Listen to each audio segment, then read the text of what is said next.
आज म देखाउँछु एकजना एसपी कसरी दैनिकी लाखौं रुपैयाँ उसुल गर्छन् र शान्ति सुरक्षा भन्दा पनि शान्ति सुरक्षाको जिम्मेवारी पाएका संविधान र कानुन नीति कार्यान्वयन गराउने ती प्रहरी अहिले शान्ति सुरक्षा कार्यान्वयन गराउनु भन्दा पैसाको उसुली धन्दामा लागेका छन्। यो दृश्य देखाउँ।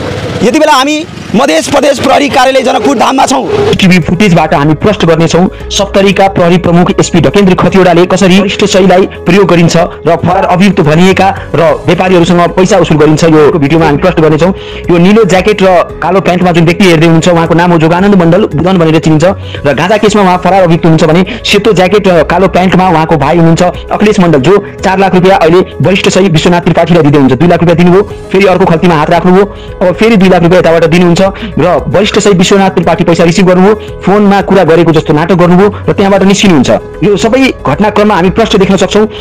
वरिष्ठ शैली विश्वनाथ त्रिपाठीलाई चाहिँ यो फरार भइएका जोगानन्द मण्डल बुदन भन्नेले आफ्नो भाइ अखिलेश मण्डललाई पैसा दिन इशारा गरे।